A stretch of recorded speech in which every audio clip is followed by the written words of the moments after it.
I believe that everybody is well, and it's our singular pleasure to have you all signed in and on board for our first roundtable discussion on peace and security for the sub-region. This is CSPR, and the privilege to have all of you on board with us today for this program.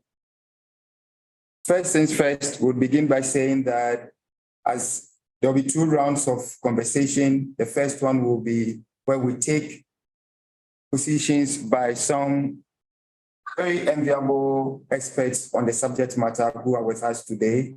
And after their presentations, we'll zoom into what we call the roundtable dialogue itself, with various speakers prepared and ready to address different dimensions of the conversation with us.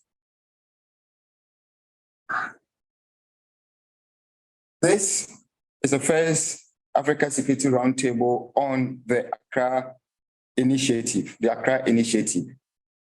Indeed, it is very African to have neighbors come together to try and find common solutions to their common challenges.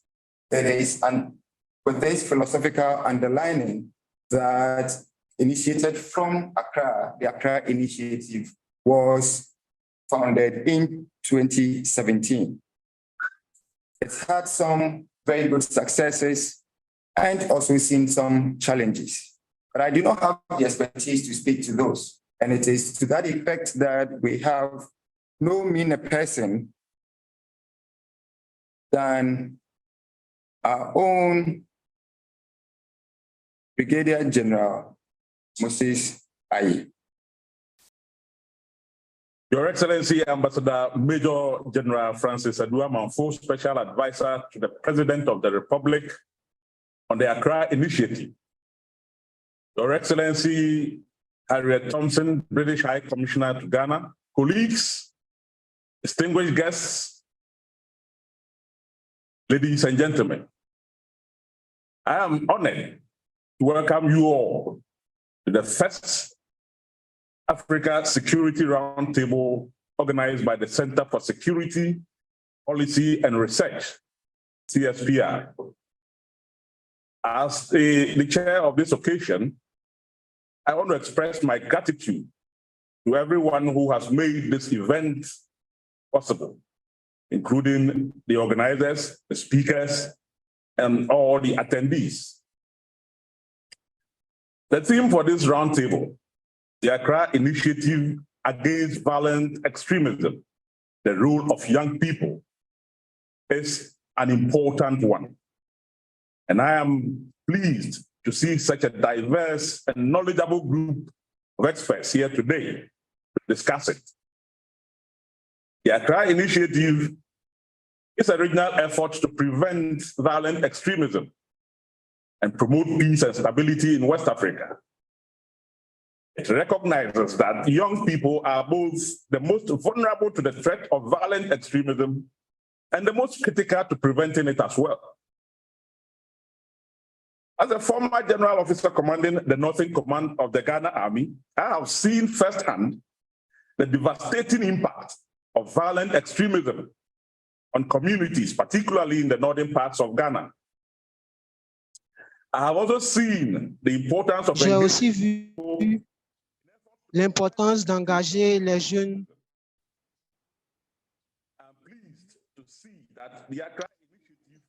Je suis heureux de voir que l'édition à Accra est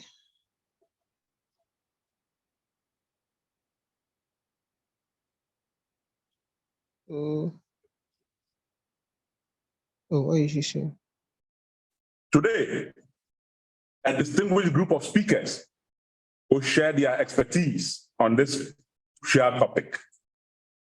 Their insights will be valuable not only to policymakers and practitioners in the field of security, but also to young people who are working to promote peace and prevent violent extremism in their communities. The organizers have also informed me that we have several members of the media at this roundtable. We rely on you to sustain the conversation and keep our communities informed, even after this encounter. I encourage all of you to actively participate in the discussions, ask the relevant questions, and share your experiences and perspectives. Only through open and honest dialogue can we truly learn from one another and make progress in preventing violent extremism and promoting peace and security in Africa. Once again, I want to thank the organizers of this event. Wish you all a productive and engaging roundtable discussion. Thank you.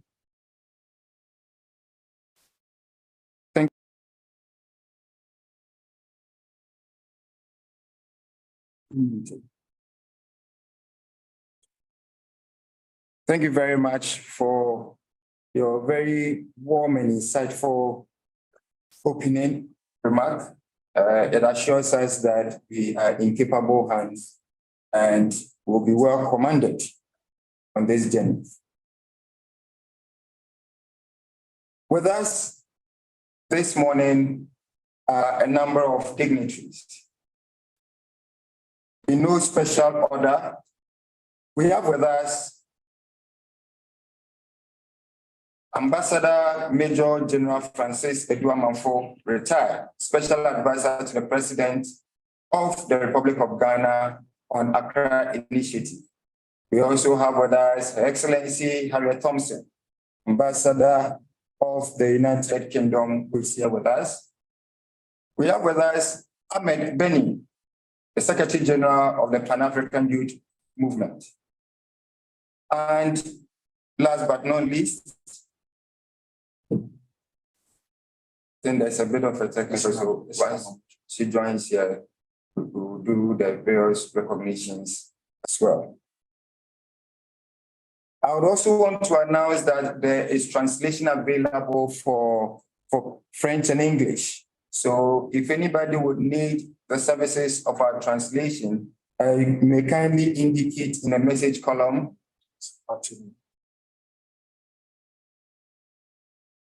Distinguished Chairman for this occasion, the General, Her Excellency, the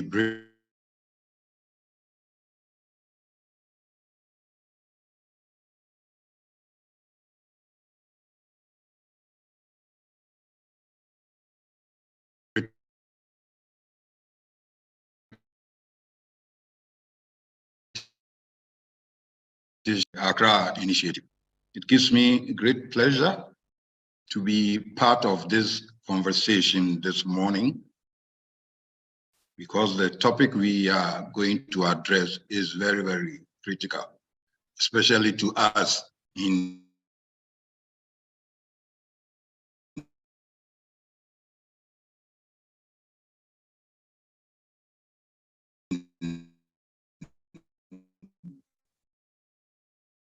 the Accra Initiative.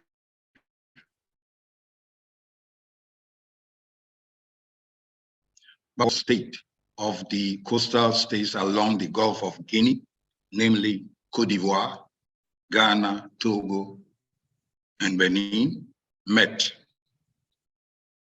And when they met, their concern was about the fast pace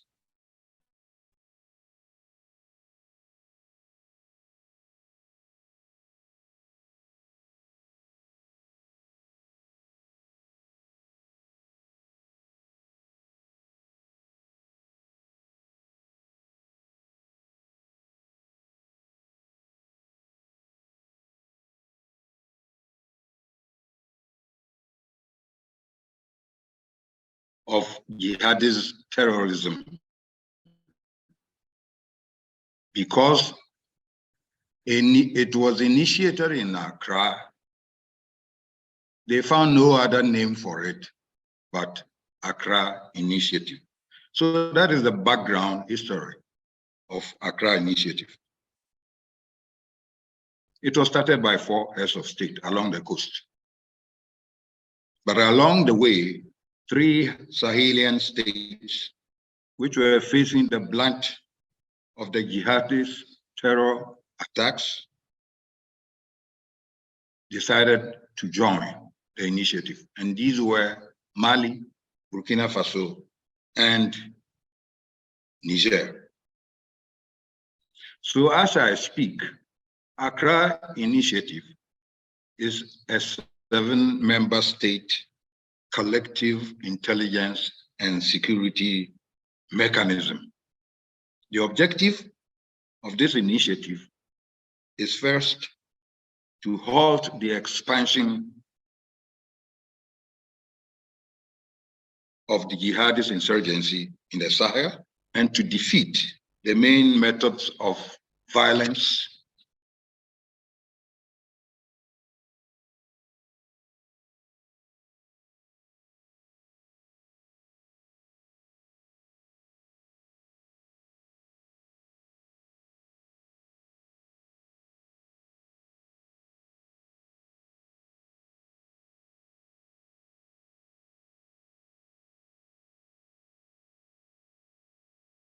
and actions of people who support or use violence to achieve ideological, religious, or political goals.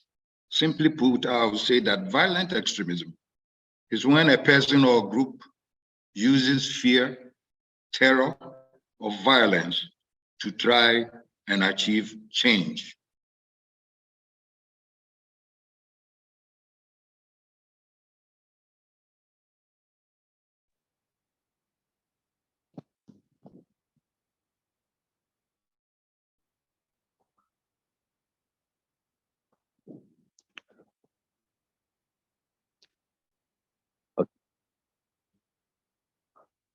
Les violences.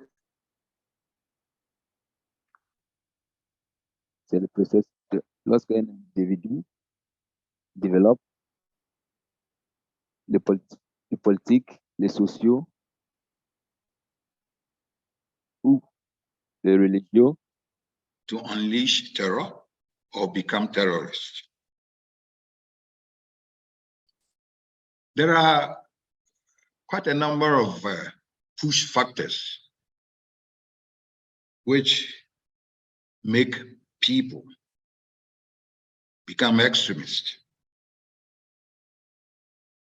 One is lack of social inclusion, the privation of social amenities such as education, healthcare, water, shelter, employment.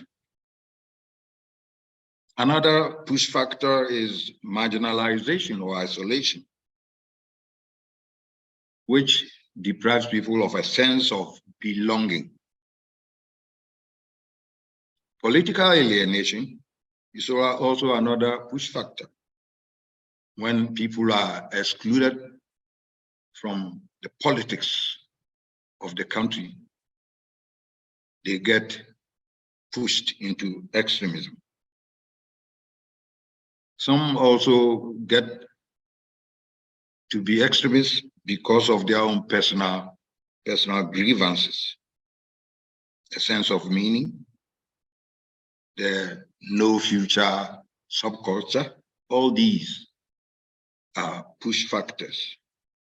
Victimization, injustices, and persecution. All these will make people be swayed to be extremists. But this morning, our focus is on the young people, the role of the young people in the effort to counter violent extremism. And when we are talking about young people or the youth, in many countries, these are persons who are classified within the ages of 15, 16 through to 39 years. So I'm not surprised that there is a popular saying that life begins at 40, because at 40, you no longer a member of the youth.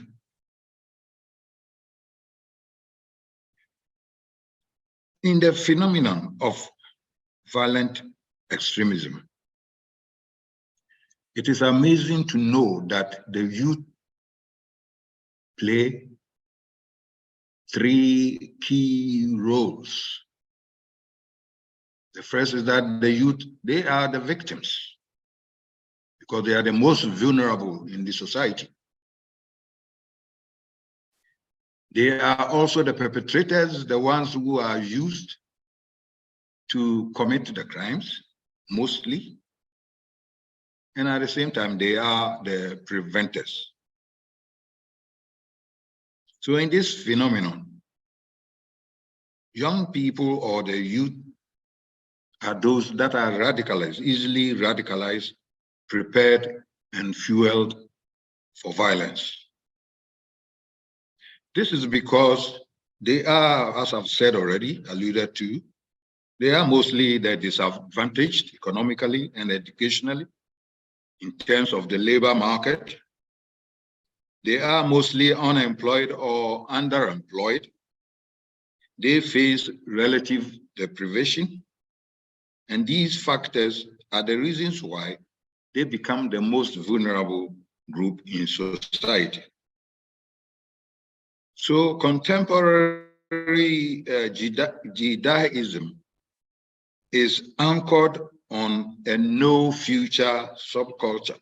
Extremist groups often recruit the youth who are dissatisfied and willing to do anything under the illusion that it will improve their circumstances. Potential recruits typically fall into the age group of 15 to 25 years old. Some young people are conscripted, that is, without their consent, through coercion from family members who are already members of an extremist group. And in some cases, female captives are held in captivity as sex slaves, molested, and some are even married off without their consent. Those females who are fortunate to escape or rescued return pregnant with children stigmatized for the rest of their lives. As perpetrators, radicalized and recruited young people, the youth, are trained as suicide bombers and are deployed to commit murder, suicide, and other acts of terrorism. But since young people are the most perpetrators of violent extremism, they are at the same time that group which can mostly play the role of preventing the phenomenon. Again, no one is born a violent extremist, but they are made and fueled. Hence, disarming the process of radicalization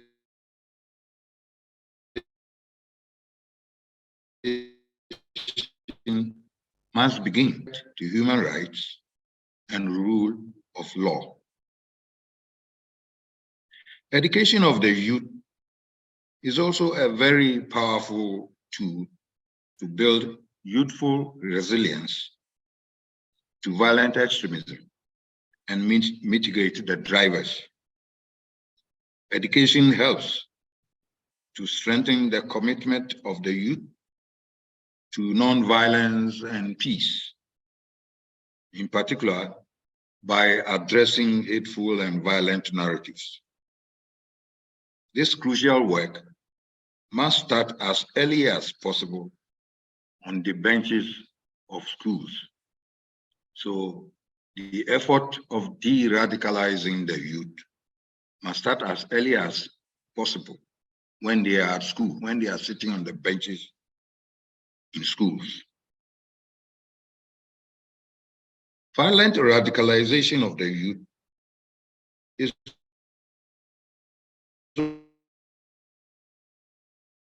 also a process in which ideological radicalization should involve some of these measures.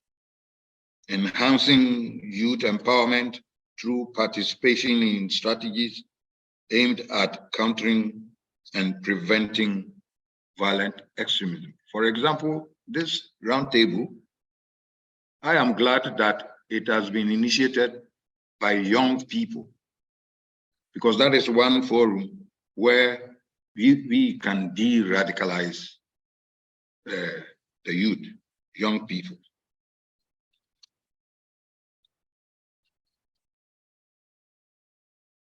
Another method is offering the youth platforms and spaces to express their grievances and voice their concerns. Again, such as this platform, you give the youth the opportunity to express their views, to express their grievances. In political programs, that is where inclusion comes in. You involve the youth, and that is where they can also express their concerns, whatever is worrying them. One way also is funding specific projects led by youth grassroots organizations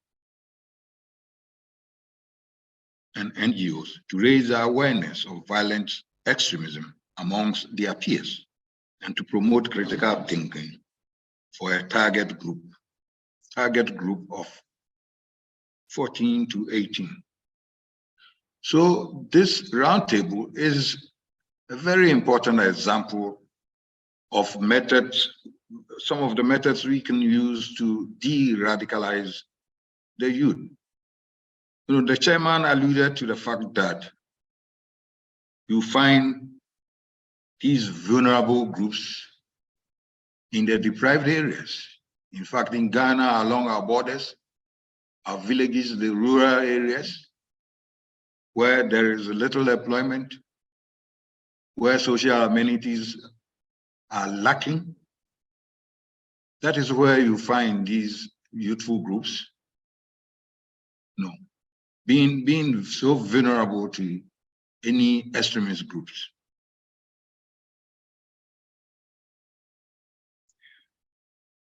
At governmental level, we also need to adjust public policies to prevent marginalizations, for example, in education, in employment, in youth political participation, as I've alluded to.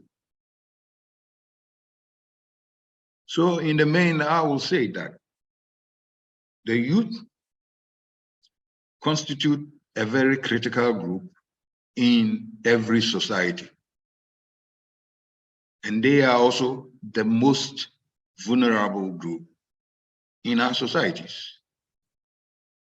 So if any extremists come around and they are looking for people to recruit, the youth, persons between the ages of 15, 16 to 39, are the ones that can easily be swayed. And so if we are talking about what role the youth can play in countering violent extremism, I will say that that is where the job should start. So Accra Initiative is very, very interested in the youth. We are very, very interested in what the youth will be doing. In our operations along the borders, in our operations countering terrorism, violent extremism, we have a focus on what to do to de-radicalize the youth. And so, for example, the Accra Initiative concept of operations is twofold. The kinetic operations to do the actual fighting against terrorists, and then the non-kinetic operations, which is aimed at providing social amenities to the border communities, to the vulnerable areas to the deprived areas. I am glad to be part of this conversation this morning, and I'm hoping that we will have very fruitful discussions. And at the end of it, we will all be happy and have a plan, a strategy on hand to be able to combat the threat of violent terrorism, of violent extremism, drifting fast down south. On this note, it is my singular pleasure to declare this roundtable duly opened. Thank you very much.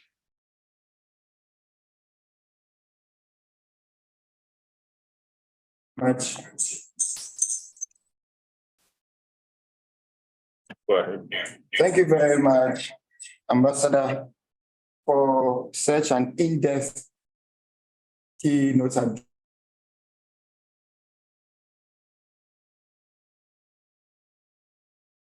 address on General Francis Eduamanfo, retired,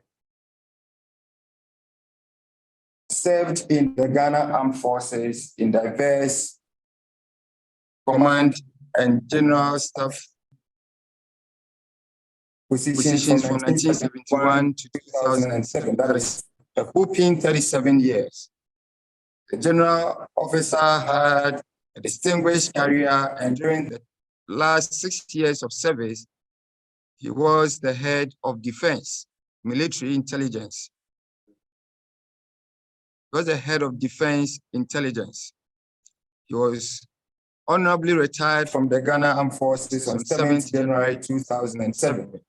Ambassador Eduamanfo was commissioned to serve in Liberia as Ghana's ambassador extraordinary and plenipotentiary from 13th January 2006 to 15th March 2009. And by his experience and expertise as a highly proficient intelligence professional and security expert, helped with the security sector reform and national reconstruction of the country devastated by years of civil war. Ambassador Eduamanfo was recommissioned on 10 July 2017 to serve in Mali as ambassador with concurrent accreditation to the Islamic Republic of Mauritania and CENSA, that's the Community of Sahel Sahara States. Once again, deriving from his rich experience and expertise as an intelligence professional and a global security analyst, he assisted Mali with the national security sector reform, and since the coup of 18th August 2020, was a key peace broker. He completed his ambassadorial duties in Mali in December 2020. For his unique display of conflict, managerial and security stabilization skills that strengthened the transition administration in Mali, General Eduamanfo was granted the highest national award, Officier de l'Ordre de la République du Mali, at the end of his tour of duty. In February 2021, General Eduamanfo was appointed by the President of the Republic of Ghana as the National Security Coordinator, an appointment he held until he was reassigned to the office of the President on 8 August 2022 as a special advisor for the Accra Initiative. General Eduamanfo has wide-ranging experience and expertise and competence in senior leadership, strategic and conflict management, and international relations and diplomacy. He is also a global intelligence, peace and security analyst and consultant, social entrepreneur in youth education, corporate executive, and above all, an author. Ambassador General Eduamanfo has 6 books to his credit. Ladies and gentlemen, you will agree with me that it is for no reason that we received such a powerful presentation from him with a display of his in-depth knowledge as far as our focus for today's conversation is concerned. We also have with us a very distinguished personality in various, very distinguished personality who has a key interest. In fact, his nation has been somewhat a partner, not a member, to the Accra Initiative. Her commission has been very supportive of the activities that would ensure peace and security in our nation and our West African sub-region. Ladies and gentlemen, arriving in June 2021, and is also as a non-residential ambassador designated to Burkina Faso, Benin, and Togo. Before her arrival in Ghana, she was the British Deputy High Commissioner in Lagos, Nigeria, where she led a large and growing commission covering the full spectrum of the UK's work in the country, with a particular focus on commercial and economic development. She arrived in Lagos in July 2019 after nearly 3 years in British Deputy High Commissioner as British Deputy High Commissioner to Nigeria in Abuja. Previously, she enjoyed a varied career working across the British government, leading policy and programs across trade, energy, climate change, and other areas. She negotiated trade policy at the UK's permanent representation to the EU, led the UK delegation to the UNFCCC climate change negotiations, and led the UK strategy to counter serious and organized crime, and ran a major change program at Her Majesty Revenue and Customs to create the Fraud Investigation Service. Outside of government, she was an embedded secondee advising the Minister of Agriculture, Sierra Leone, working for Africa Government Initiative. Ladies and gentlemen, with us this morning and to also give us her remarks is High Commissioner Harriet Thompson of the British High Commission of Ghana. Thank you very much. Thank you very much. High Commissioner, the audience, the High Commissioner. Good morning, everybody. Good morning to Major General Ado Manfo. It's a daunting privilege to take the floor after you with all of your vast experience on this topic. Good morning to the chair and to all the participants of today's discussion, and congratulations on holding this, what I believe is the inaugural discussion. It's an absolute pleasure and an honor for me to be part of the discussion and to see the wide range of interest in this topic. The issue of security in West Africa has become increasingly urgent in recent years. The increasing presence of violent extremist organizations and ideologies spilling over from the Sahel has rightly focused the minds of governments and populations alike. States have realized that their own country's stability can't be taken for granted, that extremists will seek out and exploit vulnerabilities, and that the response to the threat requires deep and careful consideration. West Africa is by no means the first region that has had to respond to threats of this type, so there are clear lessons that can be drawn from similar experiences elsewhere. The first lesson is that while countries have their own security contexts, strategies, and plans, violent extremist organizations and serious organized crime groups take advantage of porous borders, so lasting solutions need to be regional. The Accra Initiative was brought together to do just that, to take a regional approach, with 7 countries working together to address violent extremism collectively. The 7 countries that make up the Accra Initiative recognized that they needed to work together more closely so that the threat could be addressed and not just displaced, moved on from one country to another. The second lesson is that while there is good and bad practice that can be applied from elsewhere, solutions need to come from those who best know the issues, the populations and the politics of the places that are under threat. Solutions need to be homegrown and demand-led. This is one of the absolute guiding principles of the Accra Initiative. Since its inception in 2017 to date, the Accra Initiative has established itself as an organisation that is defined by its members. As the situation has evolved and recognising that it's involved differently in each country of the Accra Initiative, it's remained crucial for the AI to give space for the member states to set out their own realities and their own needs. I think you'll all know that the UK strongly supports the Accra Initiative as an important part of the solution to the security situation in this sub-region. We'll continue to advocate for it to remain owned and led by its member countries, even as it seeks to engage wider international support. The past tells us that too much external influence risks destroying it. The third lesson is that although the problem manifests itself most visibly as a security threat, a security response will not resolve the problems unless we also address the issues that make people vulnerable to exploitation by violent extremist organisations and serious organised crime gangs. Indeed, if those vulnerabilities are not addressed, then a security response is in fact likely to make the problems worse. The problems that make populations and areas vulnerable are to do with economic opportunity, to do with education and health needs being met, to do with governance and human rights.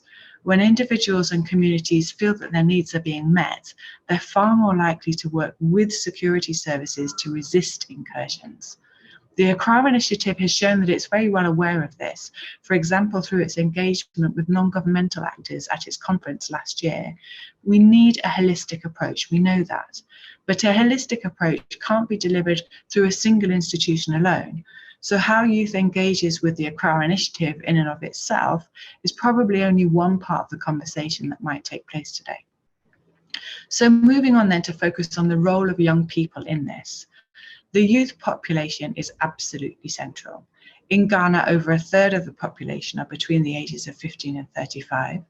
This could represent a huge engine for national development, but without the services and opportunities to drive that engine, those same young people are vulnerable to recruitment by criminal gangs or extremist organizations.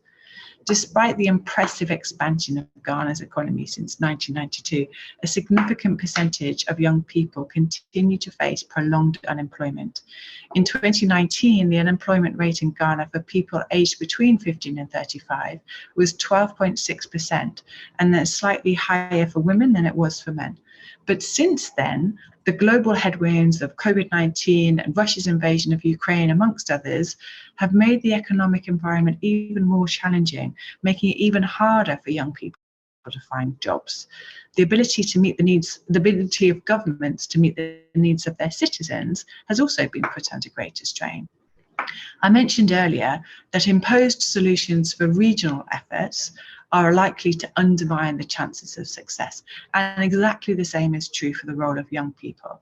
Our youth, individually and collectively, are the people who know their situation best. They will know which solutions are likely to work or not work. They will know what will make it easier or harder for them to get involved. The challenge for the Accra Initiative governments and for friendly international allies such as the UK is to find ways to give space to young people to put forward solutions and to make choices. Acknowledging sadly that I can no longer be called a youth, and that although I love West Africa, I am not West African, I won't try to tell you what the role of youth should be in regional security in West Africa, whether as part of the Accra Initiative or more widely. We need to ask those people, and I look forward to hearing what they have to say. It's why today's session is so important, and I'll be listening very closely. I hope that we'll hear some solutions as well as some challenges that we haven't thought of yet, and I'm sure that whatever comes out will add greatly to the debate. So thank you again for having me be a part of it.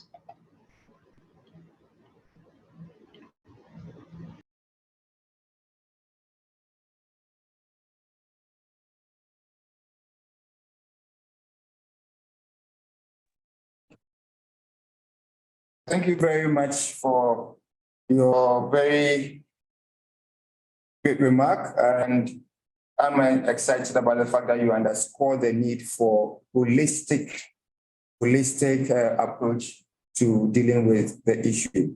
I would invite our chair to give his brief remarks on our keynote address, as well as the remark from Her Excellency, after which we'll zoom into the roundtable discussion itself. Thank you.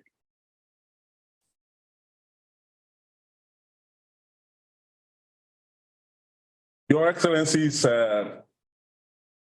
participants, I want to believe that you would agree with me that we have had very insightful opening two statements coming from His Excellency, the Excellencies, the Ambassador Major General Adua Manfo, and then Excellency the Harriet Thompson. Extremely insightful. First of all, Ambassador made us to give us a clear understanding, a picture of what the Accra Initiative is, what is involved, and how it is unfolding, and what various countries are doing, you know, in furtherance of the initiative. He made it clear what the violent extremism is all about, what it consists of. That is the use of fear, terrorism and violence to achieve their objectives, and the radicalization aspect of it as well. He alluded to development of extremist methods, especially by the youth, radicalization of the youth, ranging between the ages of 15, 16 up to 39. And that is very critical for us to identify those who actually are involved, those who the target of this radicalization. And so that, I think, it's a very great eye-opener for us, and sets the tone so that we know how we're focusing this discussion on. He talked also about some of the counter measures to this radicalization, including educating the youth, which is also a very critical area. I know that in the discussions we certainly should be getting some insights as well, you know, brilliant suggestions, I suppose, on how to further this sort of education of the youth in order to counter their radicalization. And of course, he also alluded to the fact that we need to provide platforms for the youth to be able to express their views and concerns, especially, and also their grievances. And also this forum being one of such platforms. We are hoping that in due course, this would serve as actually a forerunner for much more of such engagements to come. And so, Ambassador, we want to thank you very much for that. And also, the fact that our programs, you know, hopefully for funding specific programs and projects that would promote critical thinking of the youth. I think this is also a very critical area where we should be discussion should be centering on. Also the kinetic and the non-kinetic means of dealing with these well taken is very, very insightful. And I think that we would be dwelling on this as well as we make the progress. So thanks so much for that, my own boss, General Adua Manfo. And then Her Excellency also told us about the, you know, mentioned the advantages that are being taken by these violent extremists of the porous borders that we have. All the policies that are put in place can easily be defeated. Everything that we do can easily be defeated because these porous borders that we have. And we're still grappling, especially as when I was in command of the Northern Command, and up to today, it's an area we have also always been thinking about. It keeps us thinking. I remember General Adua Manfo, when he paid a visit to us at the Northern Command, we toured those areas and saw the extent of the problem, the vulnerability and porousness of our borders. These are really areas that should engage us in when we are dealing with these things. And so you see how the youth would be well educated to understand these things. And also, Her Excellency talked about the need for close collaboration by the member states. Of course, that is the purpose of the Accra Initiative. We think that measures need to be put in place to further this collaboration, to deepen it, as it's already exists, to see how best. And I want to believe that some of the kinetic operations that we've been having, that is in the form of Operation Kundanglu, which we have been engaging in. It's a collaborative, security operation among the member countries. It's something that would go a long way in addressing this collaboration efforts. Homegrown solutions. Excellency alluded to that as well. Homegrown solutions are very critical. Of course, it's true that, external impositions normally would not achieve the desired effect unless it comes from those who are actually suffering it. And that is a critical area too that we are looking at. So we're hoping that at the end of this roundtable, we may be able to find some areas where, crucial issues that will bring about homegrown solutions to the problems that we feel all contribute at least to the homegrown solutions that we have. Because certainly, as she said, security responses alone would not achieve the aims that we have. So addressing security vulnerabilities, or that is societal vulnerabilities, is also a critical area. And therefore, the holistic approach you mentioned is one area where I'm sure our discussions will be centering around. So I want to thank you, Your Excellencies, for your contributions, brilliant contributions that I'm sure is has already set the tone for further discussions. So with that, Mr. Moderator, I think I'll hand back the floor to you for us to continue these discussions. Thank you. Thank you very much. Thank you very much.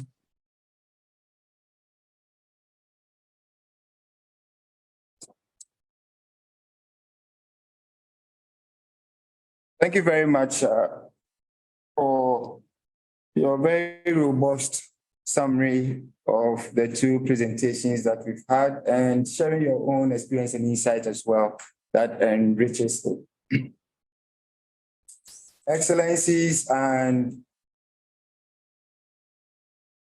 ladies and gentlemen, we will now zoom into the roundtable discussion to prompt to contribute at any particular point in the discourse. So if you realize that at any point in time you have a view to share or you have a question to ask, feel free to indicate with the right button and you will be allowed to share. The roundtable will have two more people join our able panel, and that would be our own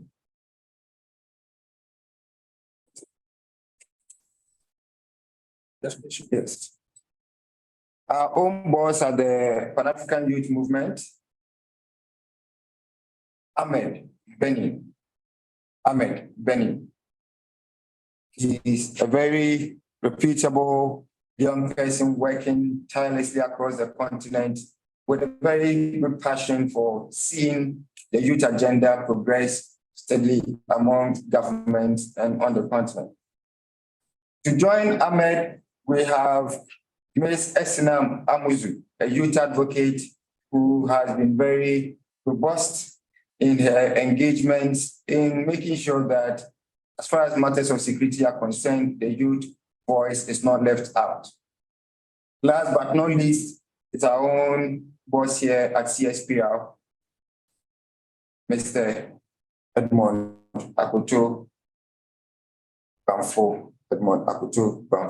Ladies and gentlemen, a table is set and we'll zoom right into action.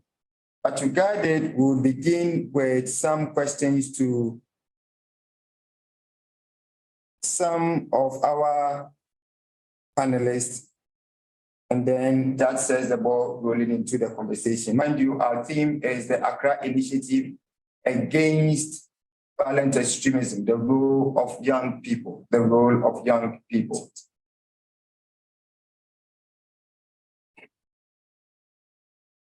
We need to get some further understanding of the initiative. General Bamfo has given us a very good overview of it, but Back to you, Ambassador. How has the initiative been successful in preventing and countering violent extremism thus far? How has the initiative been successful in preventing and countering violent extremism thus far? In other words, what has been the successes of the initiative so far?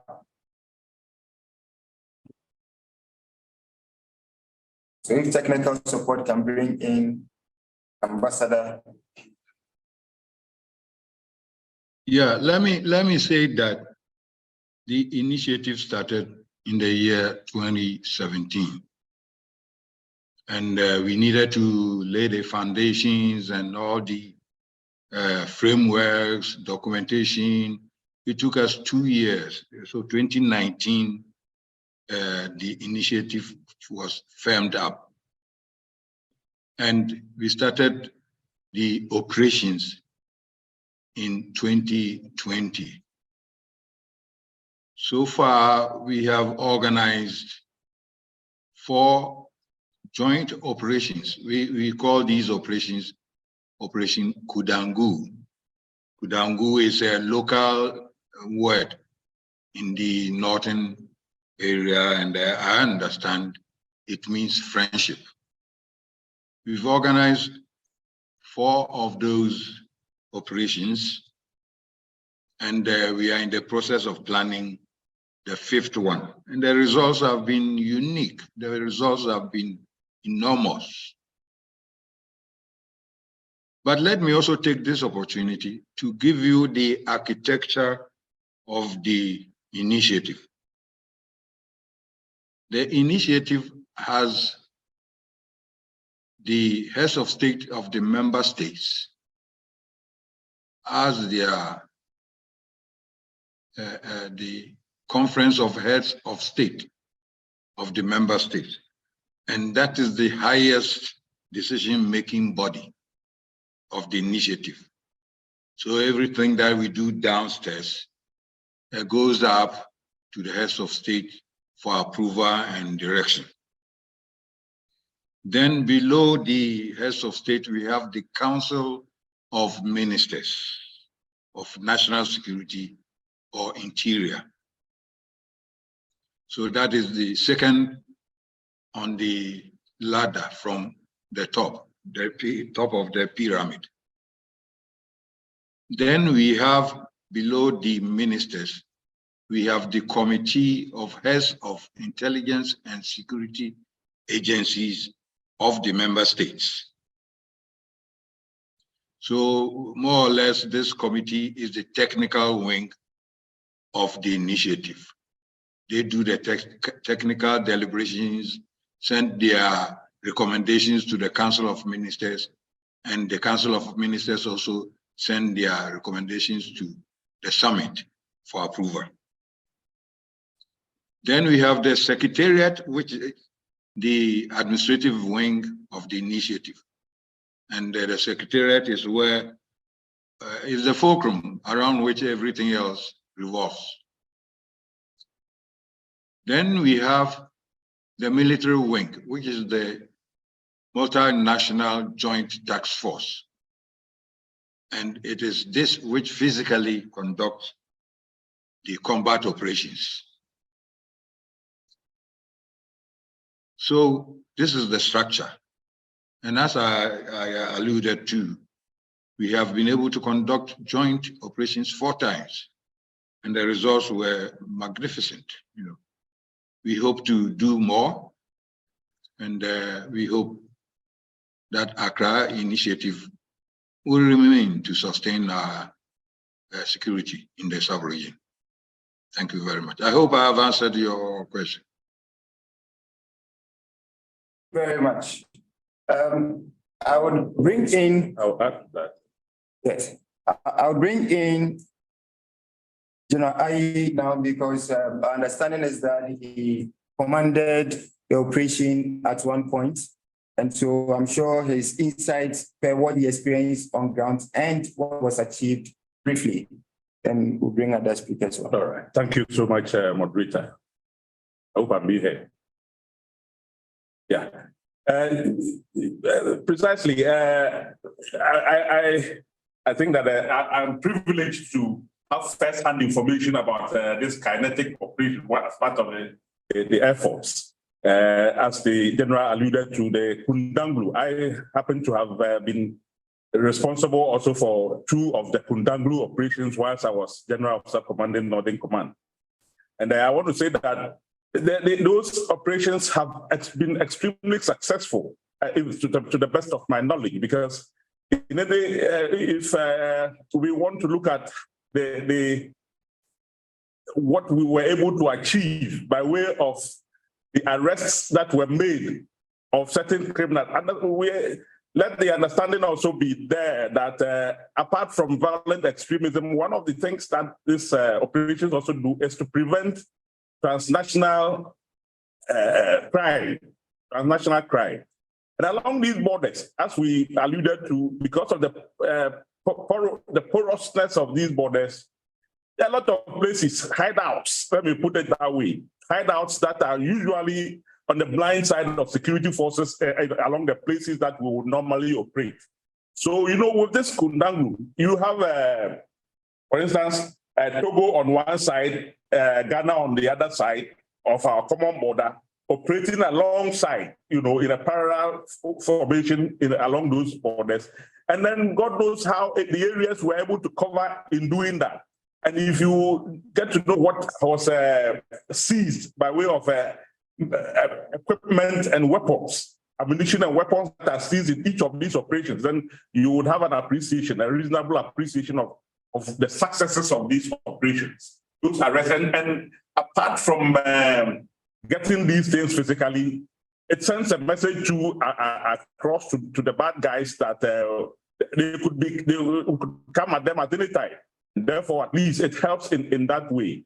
One of the other things that this operation does, it's Kundanglu, though it's a military or security operation based on intelligence most of the time, it also incorporates some of the non-kinetic means. So whilst we conduct these operations, also we have these social activities, how do they call it? Social support, like providing clean water where it is, we find the need and so on. Engaging with the society, the communities, in a way also sensitizing them and educating them on what the initiative is all about.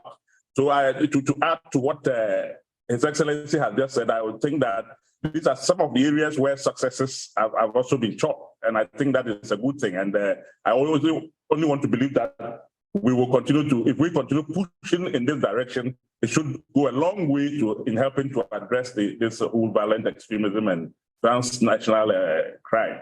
In fact, General, that actually dovetails into our next point of interest. Ordinary folks and partners have raised concerns about the Accra Initiative. The opinion is that it dilutes the ECOWAS agenda, why segment a part of the broader sub-region for this, and questions as to its sustainability, beyond the current government have also been raised. So between both of you, our highly expert panel, I would want to hear your views on it, particularly General Ambassador Eduamanfo, who is directly advising the president on these matters. Yes. How sustainable is the Accra Initiative beyond, particularly 2024? Thank you very much, Mr. Moderator. Accra Initiative is not existing just like that. It is built on pillars, legal pillars. So there are agreements, memoranda of understanding, and so on and so forth. And these are, if you have these things, change of government can come, but the organization will exist. And so it is very, very sustainable, very, very sustainable. And I hope that nothing will break it down, From the operation side, how do you think this could be sustained? What are the critical factors that would ensure sustain? Because from the description, it's been a very successful initiative thus far.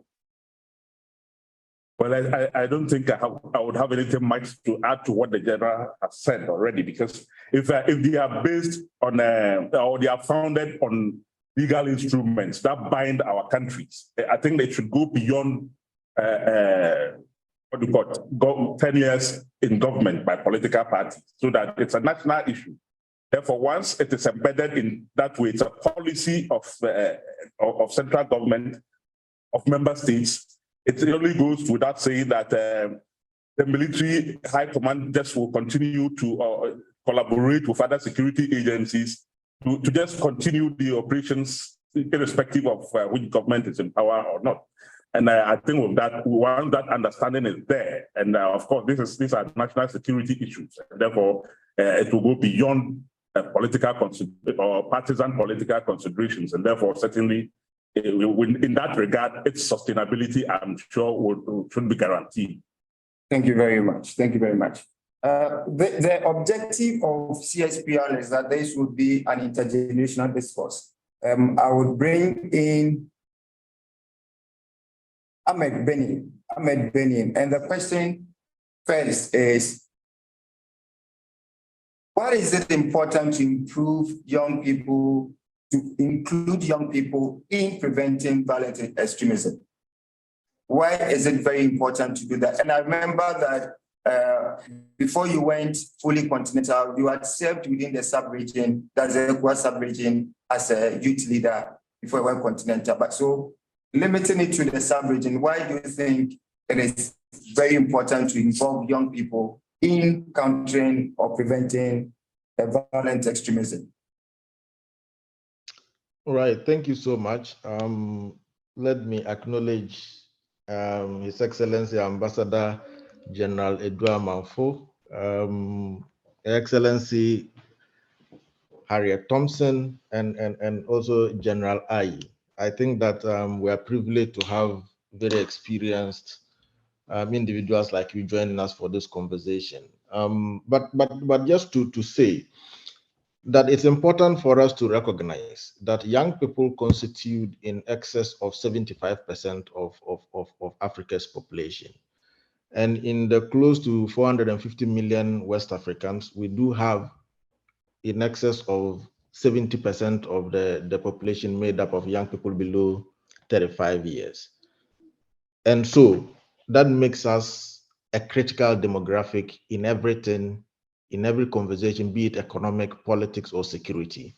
And so young people cannot be left out of the conversation when it comes to matters of security. Because an old man that is 70 years may influence but cannot perpetuate violence or extremism.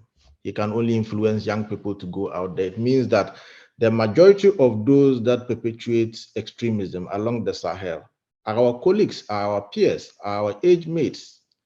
And so if we really want to address the issues of insecurity in West Africa and the Sahel, it will be important to be able to rally young people around the table. And that's why if you look at UN Security Council Resolution 2250, it's very explicit. It tells the importance of young people being integrated in peace processes. And it tells the kind of partnerships that states must have with the young people in addressing the matters of insecurity. I think that is the only Security Council resolution that explicitly states the inclusion or partnership with the young people relative to peace processes. And it's important for us to recognize why that's happening. The second issue that makes it extremely critical for young people to be at the center of this conversation is that, be it all the trigger points, if we look at the economic factors that trigger insecurity, the majority of those that are excluded in economic processes or are systematically excluded are young people. The issues of unemployment are young people. The issue of religious radicalization, and even when you go to a step forward to talk about the global order and the other external influences that really brings about insecurity and young people taking arms and perpetuating extremism. All these accompanying trigger points, the advocacy and otherwise are being led by young people themselves, especially with how we use social media now.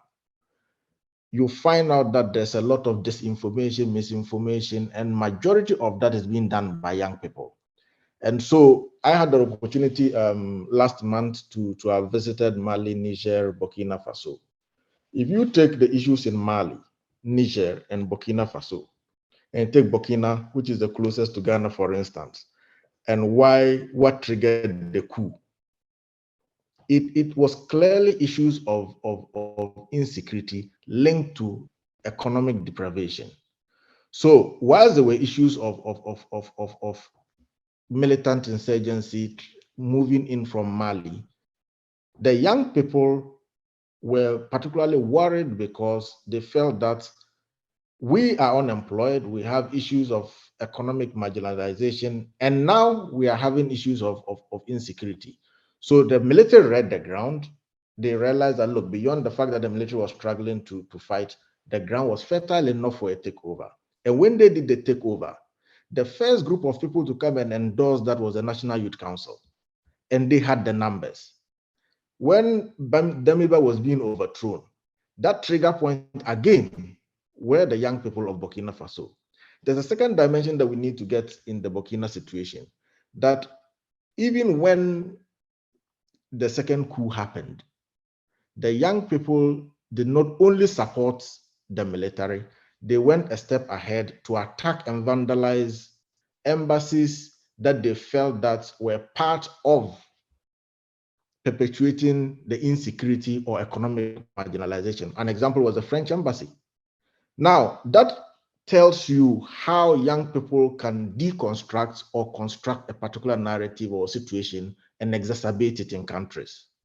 Take Mali, for instance. After the overthrow of Gaddafi, when the militants and maybe General Edu Amanfo and General Ayi can corroborate this. Majority of those that moved from Libya into Timbuktu through and overran Bamako after the overthrow of Gaddafi were young West Africans that were recruited in the Libyan army. They had access to equipment and weaponry, and they ran riots. It meant that if those young people understood the implications of their action without the political and religious considerations, we would have been able to stabilize that region either than turning into what it is. And you also know that when it came to even the destruction in northern Mali, majority of the young people that were doing that didn't even understand what they were destroying. They simply ran riots. And so it is important for young people to be on the same page with us when it comes to matters of security, so that in consolidating the gains that the Accra Initiative wants to achieve, young people must be custodians. They must own that process. And in owning that process, they go a step ahead to educate their peers and ensure that we have more stable and resilient societies. Thank you. Wonderful, wonderful, wonderful. And in fact, that your presentation or your comment puts in or brings in a very important angle as to the impact of violent extremism on young people. You know, all the categories of people you describe, there is an issue of impact either leading to or impact resulting from violent extremism. So I'll bring in Ms. Esinam Amuzu to briefly, in 2-3 minutes, tell us about what the impact has been on young people within the sub-region, the impact of violent extremism on young people. And let me also remind our participants that it's a roundtable discussion and you are at liberty to engage by using the raise hand button at any point in time you feel so ready. Thank you. Yeah, good afternoon. Thank you very much, Honorable Moderator. Mr. Chair, and let me just stand on all existing protocols. I hope you can hear me, please. Yes, so standing on all existing protocols, good afternoon once again. And yes, it's quite a privilege to be here. I must say that even before at least I go on to talking about issues of impact on some of these activities and violent extremism on young people within the sub-region, I must say I'm very happy looking at discussions that have come um, before my own submission. And as a young person, usually working in this space, and as a young person who really looks up to what leadership and our government or those in authority are doing or usually think about some of these issues, it's quite impressive to see how passionate our leaders are in key areas, especially with the Accra Initiative. And so it's humbling and very refreshing to see the support that is coming. When you look at the impact, one of the things that comes up is the fact that you now want to move beyond just the big umbrella of saying this is how young people are affected in terms of some of these actions. And once we are having two dimensions in terms of how positively or how negatively these activities are impacting young people, at the end of the day, you realize that from the negative side, especially when some of the young people are radicalized, when they are leading the extremists fights and all of that, they are the same people who end up either physically or psychologically um, maimed. And so, yeah, you are fighting and you think that you are leading a cause based on the socialization you have received or what you are being told to do. And then you go to the war front, you have clashes, and some of them are hurt. They go back to the hospitals, and then you have to spend a lot. Then the other aspect is even the destruction of properties that we see in communities. When Ahmed was talking, he mentioned a lot about some of the insurgencies, even just in our neighboring countries of how do we call it, Burkina Faso. One of the direct impact that we all see and we continue to see has been what happened post the insurgents. We have seen the influx, we have seen migration into our own neighboring country. People now have migrated to a lot of the communities along the border towns in the northern region just to seek refuge. When you look at that group of people, you find women in there, you find children in there, you find young people themselves in there who are innocent and are not part. And so when you break down who is even being impacted, you realize that it even moves beyond just we the young people who are instigating some of these things, and moves to the other people that we are impacting who have no interest or who have not asked for this. Now, a lot of the young people who have moved and are seeking refuge in camps, their education has been, how do we call it, impacted. And these children did not ask for this. And so we have children being impacted. We have women who now have to leave their jobs. They have to leave their communities because they need to seek refuge. We have other young people who have to move. And so inadvertently, you realize that the impact even moves beyond us. And that's the key point that I want to make. It moves into other sectors. We have education being distracted. We have industries being destroyed. And these are the same industries that in the long run, we would have wanted to create jobs for us. The educational system that has been affected, that teachers cannot go to the classroom, these are the same educational systems that we are asking to support us in our growth and train us. Now we have destroyed it. Which one do we go to? Our mothers have lost their jobs. Farmlands are destroyed. The community now has come to a standstill. So where do we get the jobs to? Where do we create? How do you expect leadership to create the jobs? And so in summary, as for the effect, we have seen it, we see it in different dynamics. We see women, pregnant women now will not have access to health care. Even children will not have access to health care. There's going to be the outbreak of some diseases depending on the impact, and then the number of people who are moving and all of that.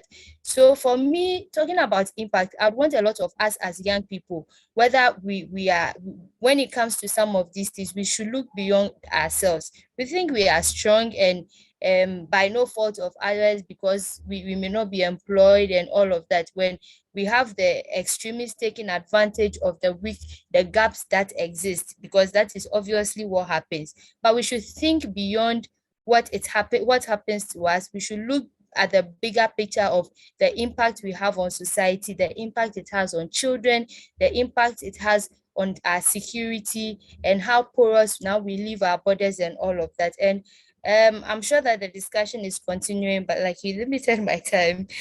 Thank you and over, and yeah, a lot will come up more. Thank you very much. I don't think the impact would have been better captured, you know, so thank you. But I'll quickly get back to Ahmed concerning, again, to speak briefly about the impact, and then also dovetail into what challenges there has been for young people to be involved, for young people to be engaged, because it looks as though almost every time the avenue or the way young people think they can be engaged and involved is to upturn the system. But what we have seen in recent times, and even in our own history here in the 70s, late 70s and the early 80s. You know. Honorable Ahmed. Again, I want to restate that if there is any member in the audience who is willing to contribute, you are at liberty to indicate by the raise hand button, and then you'll be admitted to contribute as well. Someone has a hand up. Okay. Amani Makon, you're welcome. So technical support, can you bring in Amani Makon to give us her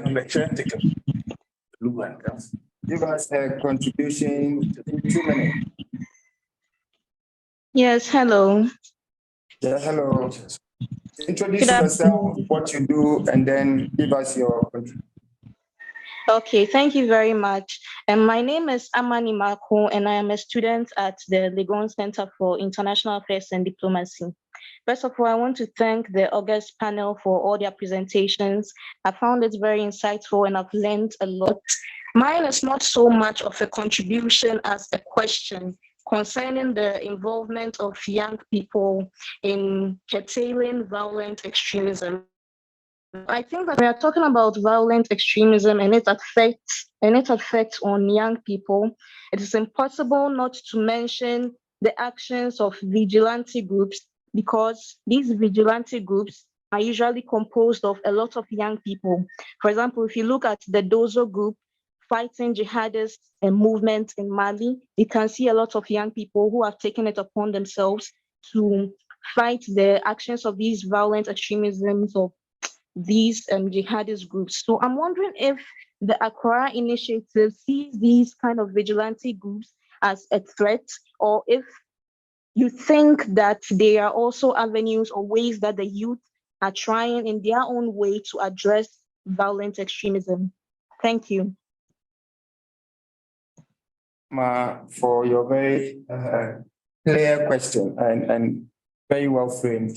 I would invite Edmond Akoto Bamfo, Executive Director of the CSPR, to also give his remark or ask his question. Then we'll direct the question that Amma asked to Ambassador Edouard Manfo. Okay, so in furtherance to Amma's question, I have also learned firsthand. You take an example of Burkina Faso, where the current military government in Burkina Faso has put in place measures, government-initiated measures that they are building community-based militias to fight some of these insurgents. I've spoken to members of the Burkina Faso Armed Forces who are giving minimal training to some of the communities so that they can defend themselves even before the army is called in to come and respond to some of these insurgent attacks. The community is able to defend itself. Now, the question to add to Ahmed's question is this sustainable? One, is it something that we should encourage, that communities are arming themselves against violent extremism? Is this something that we should even encourage within the framework of Accra Initiative? Now, if one country is doing it and the other country is not doing it, does it not endanger the neighboring country, particularly when these people are not part of the recognized armed forces of the country that we are dealing with? And these are community members who have been given some kind of paramilitary training to deal with violence insurgency. How is the Accra Initiative prepared to deal with this, and what is the perspective the Accra Initiative gives to the schools on this particular matter? Awesome. So, Ambassador, your question is double-headed. Firstly, what does the Accra Initiative think about vigilante groups as a precursor to violent extremist groups? And then the view is also shared about recognized paramilitia groups empowered by government in neighboring countries and what its impact could be to neighboring countries or other nations when a government which is a party to the Accra Initiative decides that I want to sort of like arm citizens or civilians to protect themselves even before the military comes in. Whether that's a threat, but Yes. Thank you very much. If you do threat analysis of what we are facing in the sub-region, it is Hydra-headed. It is Hydra-headed in the sense that it cuts across all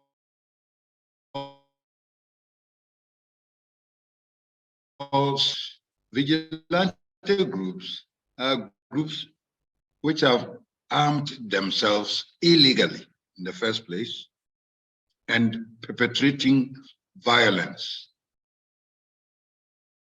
So it is an illegal group. It is perpetrating violence. It falls within the ambit of what we are talking about, violent extremism. And so for us in Accra Initiative, we are interested in all of this.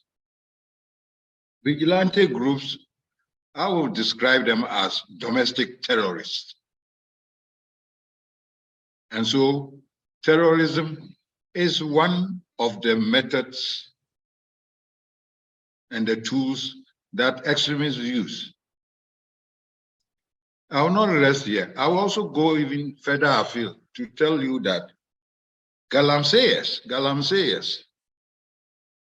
are also domestic terrorists. Why are they domestic terrorists? They are destroying our waters, their water bodies, our farmlands, and everything that we live for. They are destroying them. So they fall in the ambit of those who are perpetrating violent terrorism, because the vigilante groups come around, they don't come and talk peace. Even land guards also go there afield and take people's lands by force, using force of arms. And so for us in our Accra Initiative, we are interested in all of these groups, not only those who are along our borders, but even inland, inside, domestically. We are interested in all of them, because we are there to fight terrorism wherever it rears its head. The other question is about paramilitary people. Paramilitary people belonging to who? Are they belonging to political parties, or they are belonging to who? Can I get a clearance? In a specific case of Burkina Faso belonging to the government. So the government has decided to give some minimum training to civilians at the community level as a first level defense or protection before the military, the professional military comes in because of the threat of insurgency. Oh, okay. If they are being controlled by government, then they are not illegal groups. They are groups that are to complement what the regular armed forces are doing. So I don't see anything wrong with that if government is using paramilitary groups along. Yeah. But the concern is, so if somebody is so trained, we don't know the level of arms that they are given, goes rogue. What impact would that have on neighboring countries, assuming the person now moves directly into our upper regions? You know, and also, is that model a sustainable way of providing security for a nation? It is a complement to regular forces. But if they are not being controlled and they have, you know, formed themselves into such paramilitary groups, then it is a cause for concern. What I'm saying here is that if these groups are being controlled by government, then it means they are being used to complement what the regular forces are supposed to be doing. Isn't there the absence of the numbers? Yes, Ambassador, isn't there the potential of a similar Tuareg situation where for today they are with the current government? Should there be a coup tomorrow that overturns the system? You know, what could that develop into where the new government believes that these are apparatchiks of our opponents or enemies in quotes? You know, what impact could that have first in that nation and beyond? This, honestly, I would say is a very difficult question, which calls for further debate and further discussion. But my view is that for as long as they are being controlled by government, then it is a legal outfit, a legal, unit to be used. But if they are not being controlled by government, then they are illegal and should not be entertained. Thank you very much. General Aite is there. General is there. So. Yeah. I agree with you, Your Excellency. I agree with you totally on that. So long as they are under the control of the government, there are no rogues, and there shouldn't be much concern as long as the government has measures to keep them in check. If they go rogue, then they become also what do you call it? They become a threat, and therefore must also be dealt with in the way we would deal with the normal threat of violent extremism. We pray that that doesn't happen because, of course, you don't want to train somebody to help you in doing something, in fighting somebody, and tomorrow he turns out against you. It happens most times at different places, and therefore we must have contingencies to deal with such situations if they arise. But like General said, if we are to complement our efforts, this is what we're all looking for. After all this engagement with the youth, it is all, even we're not going to be, or we are not advocating arming youth. If that is what has to be done to complement the efforts, fine. But without arming them, they could also complement the efforts. And therefore, you are looking at a holistic approach towards fighting the extremism. And that is one of their ways of doing it. So long as they can put it in check, keep it under control, then that is fine. I don't think there's anything wrong. I think the concern stems from our own Islamic groups, political ones that became an albatross on the government's own neck. You see, I get you. There must be a line drawn between those who are formed to support political parties of various countries and then what is formed to support the nation as a national asset. That is where the difference is.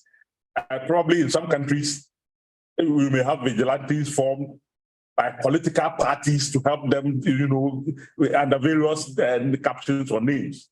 But in the case of Burkina Faso, it's a national issue. They are using it as something for the whole nation to address the issue. So this is where the differences could be.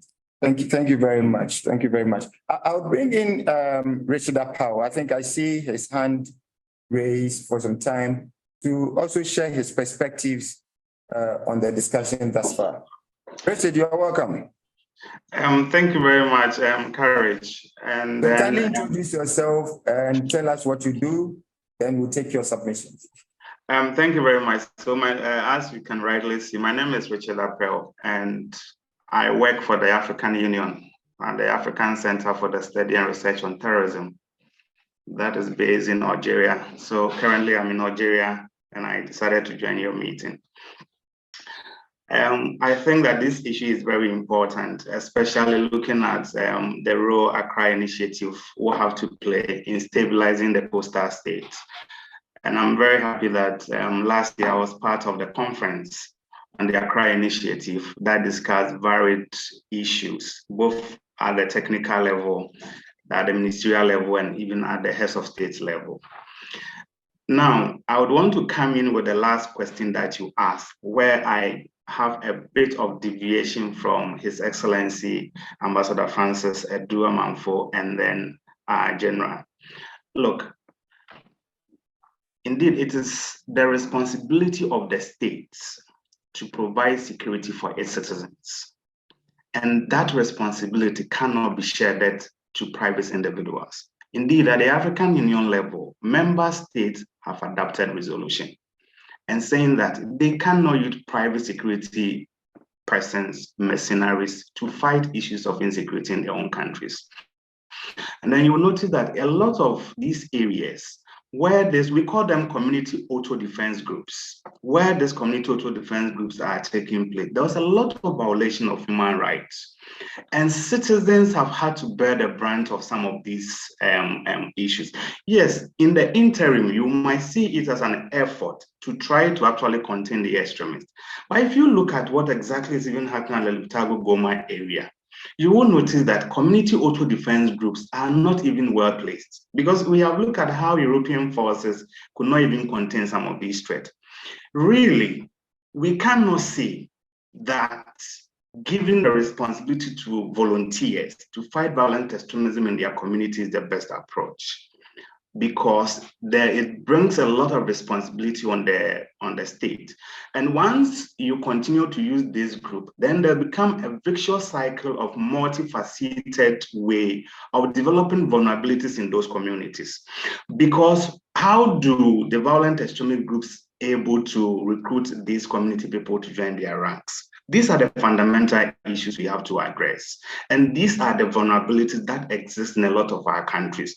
And so the responsibility of the country is to ensure the human security response approach of providing the security to their citizens and addressing their vulnerabilities. And so we cannot continue to reinforce some of these vulnerabilities that foster the development of violent extremism and terrorism. Then one key issue I also want to come across is the involvement of young people in our security policy implementation and decision. Look, last year we conducted a study, and then we wanted to look at the participation of the citizenry in democracy and governance in West Africa. Ghana, for example, came across as the countries that young people and women are least consulted when it comes to issues of security and democracy and governance. The young people in the country feel that they are not part of the decision-making process when it comes to their security. That the research outcomes show that. And that actually collaborated the Afrobarometer report in 2020. And then you will notice that Mali, which is actually in the eye of the storm of terrorism and violent extremism, came out across as one of the countries that are highly consulting its youth. Nigeria also came as such. So the implication is that countries such as Ghana, who currently are facing the threat, seem a bit, I don't know how to place it, but I want to believe that we are at the verge of preventative approach. Right now, if you look at the coastal states, Togo this year is vehemently being attacked, and I know General and then officer who are in the Accra Initiative know this. Benin is constantly being attacked from the northern Benin around the Atakora there. Cote d'Ivoire has been attacked. The only country now we are preventing is Ghana, which is facing the high risk of threat. And so for me, at the Accra Initiative level, what we have to also do, the threats are not the same in each of the countries. And sometimes I find it a bit worrying when people say that terrorism are coming to Ghana and all those kind of things. We have to know that some of these countries, each of them have their threat level and vulnerabilities. And things that can ginger violent extremism in northern Benin cannot happen at maybe northern Ghana, because you would have to look at the communities at the border. There are some communities in Ghana whose population are predominantly Christians. And so you cannot get an extremist group that will come to northern Ghana using issues of religious extremism and thinking that they can recruit young people from there. And so each country within the Accra Initiative will have to address their local context-specific vulnerabilities. And I am very happy that the general mentioned that their approach has not been only the kinetic militaristic approach, but they've implemented some sort of soft targets. This is very important because a lot of time we have relied solely on the security approach, and it has never worked anywhere on this continent. And I cannot mention any country where the military approach has successfully been able to eliminate terrorism. Perhaps we could only think about Sri Lanka and then maybe an Algerian approach. But even in the Algerian approach, the community were embraced and they were asked to come along. If you look at Mauritania, the entire community is aware of what is happening and the people are informed. And so really, Ghana is doing very well and it's excellent. I have seen the See Something, Say Something campaign. It is a fantastic approach.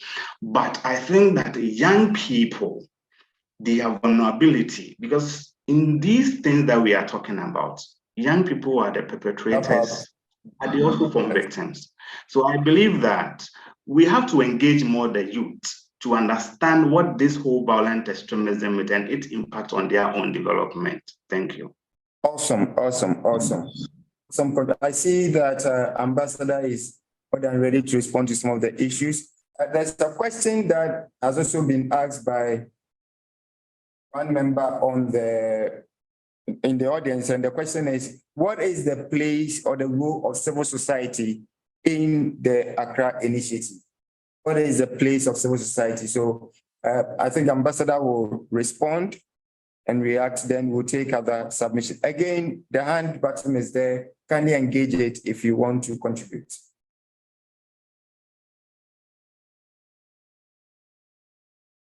Hello. Yes, please. We are with you, sir. Yeah, the role of CSOs in the activities of Accra Initiative. We are having very, very strong collaboration with the CSOs. And if you remember at the last November meeting on the Accra Initiative,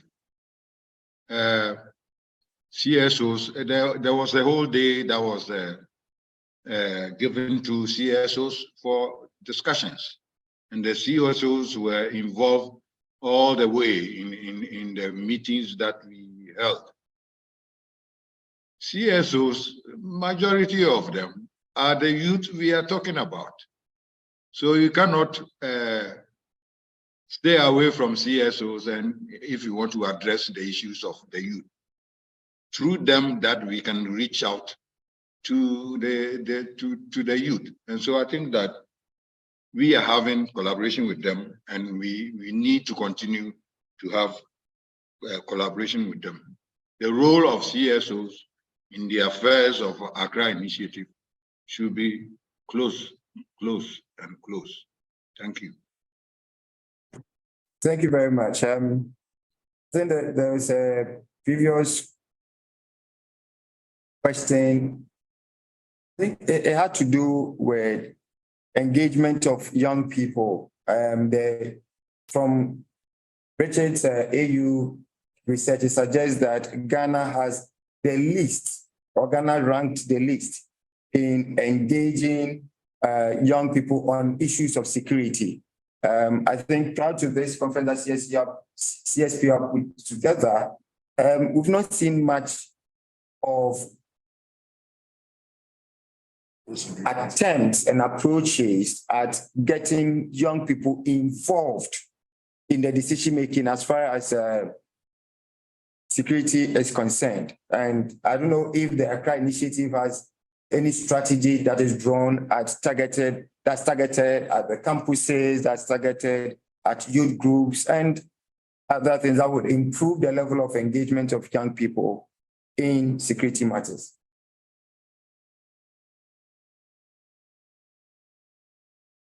Yeah, again, I want to say that at national security, we have the Counter-Terrorism Fusion Center. And it is this center which is leading the campaign, See Something and Say Something. And it is reaching out to all manner of groupings. It's reaching out to the youth. It's reaching out to the middle-aged. And it's reaching out to the vulnerable. And so we at Accra Initiative, our other wing is this fusion center. And so that is where we come in. We have collaboration with all of them. That we would want to, due to the fact that the youth are about 70+%, we would want to see more. We would want to see more purposefully designed and targeted at young people. Like I want to bring, and that is why we are collaborating with the CSOs. How do we reach out to the youth? It is the CSOs, civil society groups that will organize and mobilize the youth for functions, for programs, and so on and so forth. And so our collaboration with CSOs leads out to the youth.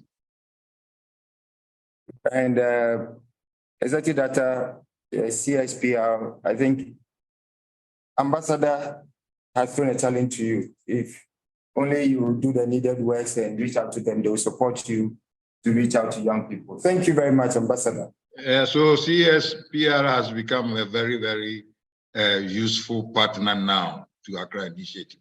And thank you for getting us involved. Thank you very much. Yeah. We have just a few minutes left, I think 2 minutes left, and would take, I don't see any other hand up. If nobody has any question from the audience, okay, I think there is some submission here. How do we make terrorism, extremism, vigilante groups unattractive to the youth and young people? Major contributing factors on unemployment. What interventions are being put in place by successive governments to prioritize the need of the young people for jobs? And all interventions need to address youth unemployment. Awesome. In fact, the research has said that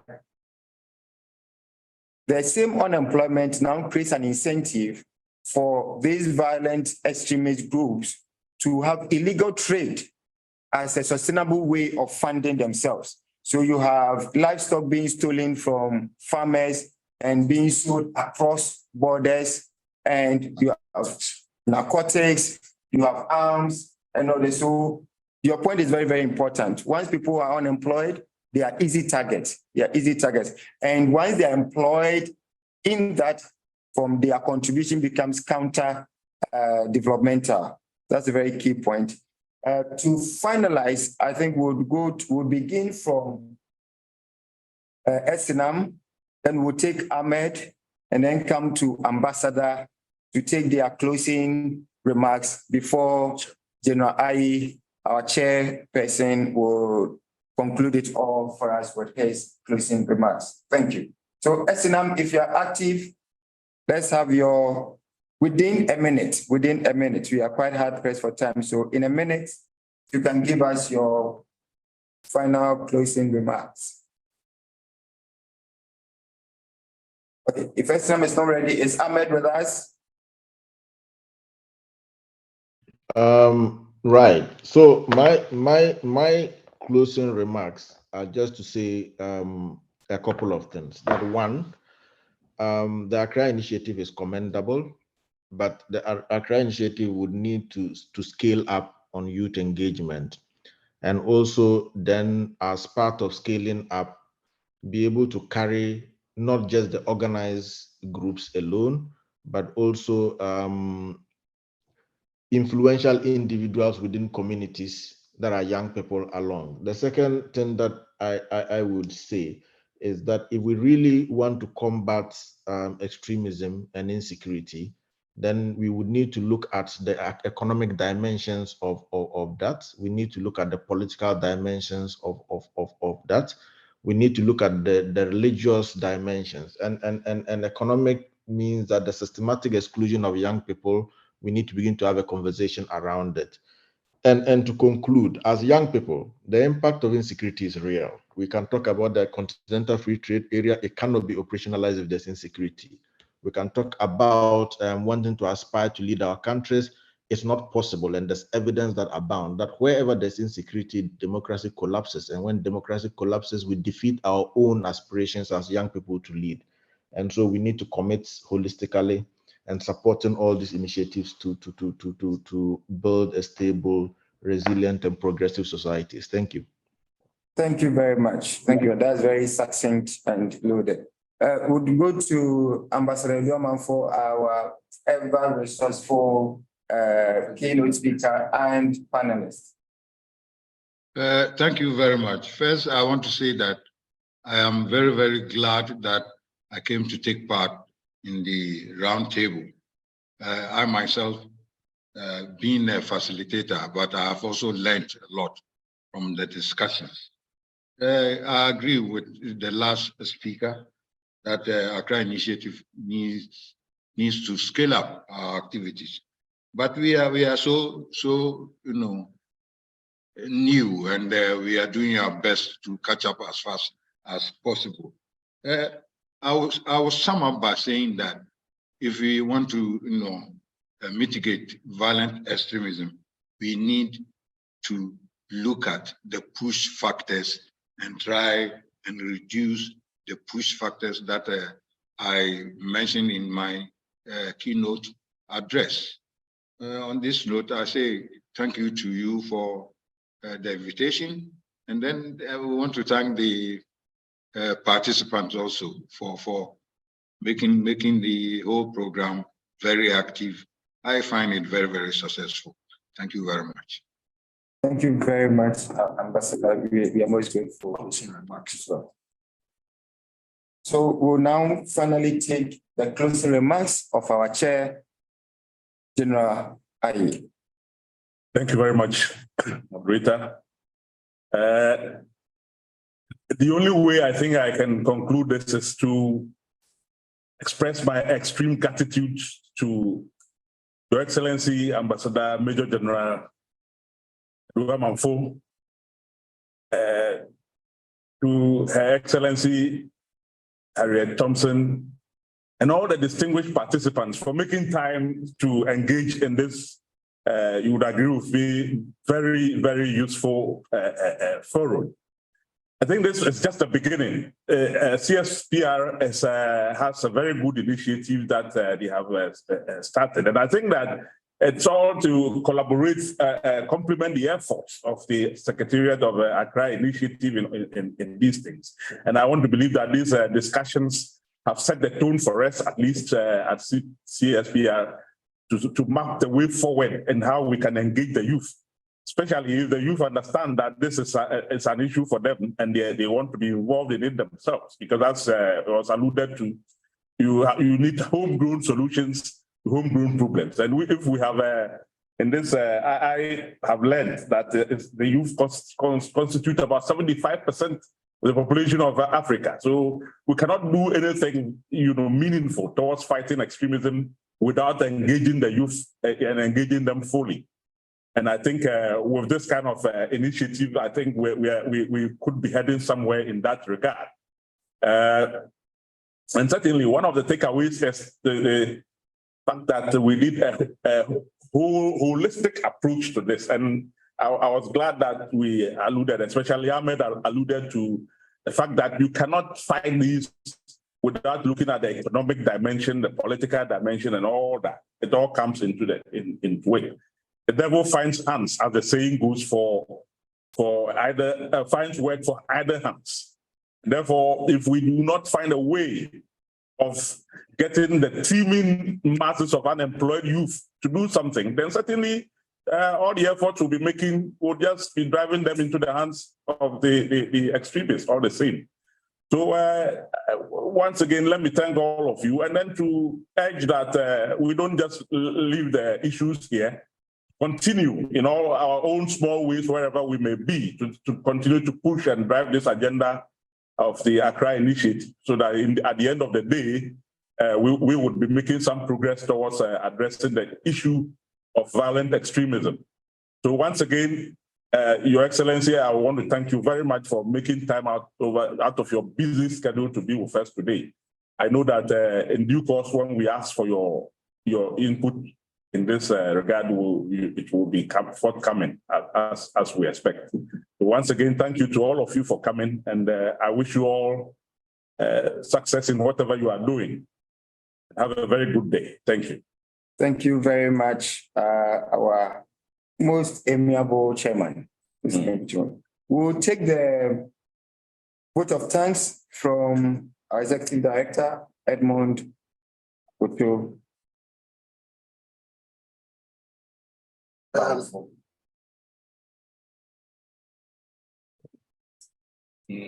Thank you very much, moderator. Thank you. I'm just supposed to say thank you, but since this might be the only opportunity I might get to talk, I'll take the opportunity to give a couple of announcements. Then the thank you proper will follow. First, this is a quarterly program. So the next event will be in June. If you enjoyed today, I am hoping that you'll be able to join us in June for a discussion on another subject.